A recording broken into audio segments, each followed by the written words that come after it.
अमावस्यां प्रयत्नेन श्राद्धं कुर्यात् शुचि सदा सर्वान् कामान् वाप्नोति स्वर्गमानन्तमश्नुते। जिन घरों में स्त्रियों को संतान नहीं हो रही है, कोख बांझ हो गई है, उनके लिए अमावस्या का श्राद्ध। भूले भटके विसरे जिनकी तिथियां पता नहीं है, उनके लिए अमावस्या का श्राद्ध। जिनके घर में पितृ दोष लगा हुआ है, उनके घर में अमावस्या का श्राद्ध। जिनके घर में दीवाल के अंदर पीपल है, मैंने पता नहीं कहीं की कथा में निवेदन किया था, पता नहीं कहीं मैंने पढ़ लिया था, किसी के घर में अपने आप पीपल तब उग के आ जाता है दीवालों पर, छत पर, परकोटे के अंदर, जब पितृ असंतुष्ट रहते। इन बातों को हल्के में मत ले लेना। यदि पीपल निकल के आया है तो 10 साल की बेटी तक उसको निकलवा करके पानी में बहा दो। यदि बड़ा हो गया तो काटो मत, उसको बंधन पूजन करो। किसी की परदी में, परकोटे में अंदर पीपल है तो मैंने पूर्व में भी कहा होगा और अभी मैं वायु पुराण के अंतर्गत निवेदन कर रहा हूं, अमावस्या का श्राद्ध उन लोगों को जरूर करना चाहिए। ग्रंथ में लिखा है अमावस्या का श्राद्ध तो सबके लिए ही चाहिए, क्योंकि अमावस्या के श्राद्ध से पितृदोष समाप्त होता है, संतति का जन्म होता है, संतान का जन्म होता है। कुछ बातें ऐसी हैं जिसे मुझे बोलने में बड़ी लाज लगती है, लेकिन फिर भी मुझसे रहा नहीं जाता, बोलना पड़ता है। जिन्होंने नवरात्रा में स्त्री संग किया, संतान पेट में आई, पर्व की तिथियों में, और श्राद्ध के 16 दिनों में जहां स्त्री पुरुष ने संबंध बनाए, संतान को जन्म दिया, इस दोष से बचने के लिए श्राद्ध की अमावस्या बहुत विशेष है। यह अपराध कभी भी नहीं होना चाहिए कि गर्भ में बच्चों की हत्या हो।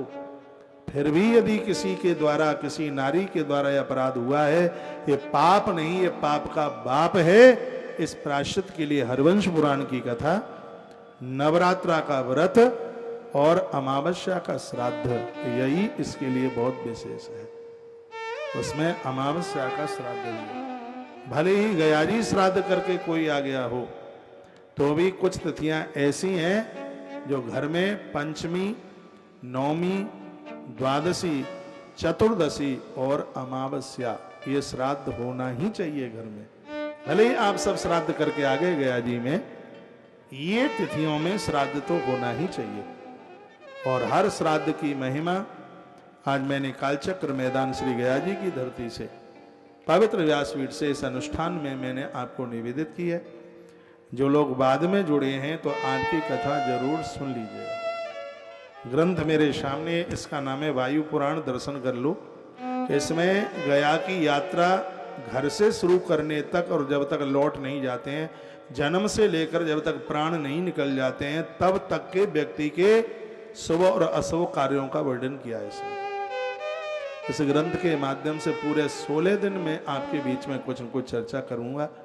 आज मैंने 16 तिथियों के श्राद्ध के बारे में आपसे निवेदन किया है। अनजान में होने वाली गर्भ हत्या बहुत बड़ा अपराध है।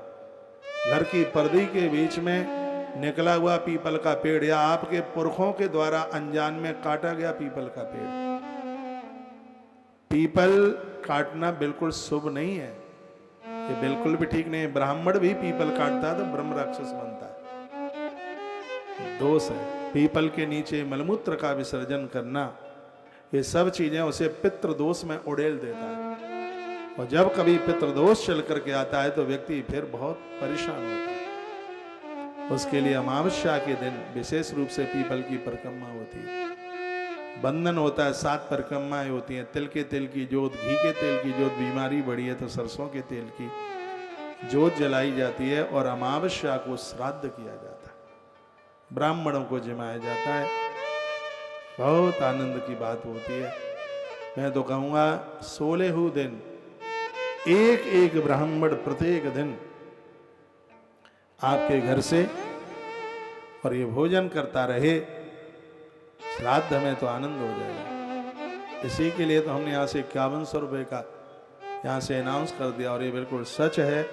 16 दिन संकल्प उनका एक ब्राह्मण मई दक्षिणा के सहित पूरा 16 दिन यहाँ गया जी की धरती से और आपके पूर्वजों के निमित्त उन्हें भोजन कराने की यहाँ जो व्यवस्था है वो बड़ी अद्भुत है। दिन भर का उनका भोजन 11,000 रुपये का सहयोग उसमें रखा गया है। और हम तो सहयोग आप सबसे ही चाहते हैं, नहीं तो मैं 2-4 लोगों को, धनवान लोगों को कह दूं सब भंडारा चलता रहे, क्या कमी है लोगों के पास। वो तो इंतजार कर रहे हैं कि कहीं मौका तो मिले कि हमें कुछ करने का मौका मिले। वो इंतजार कर रहे हैं कोई ऐसी जगह तो मिले कि हम वहाँ कुछ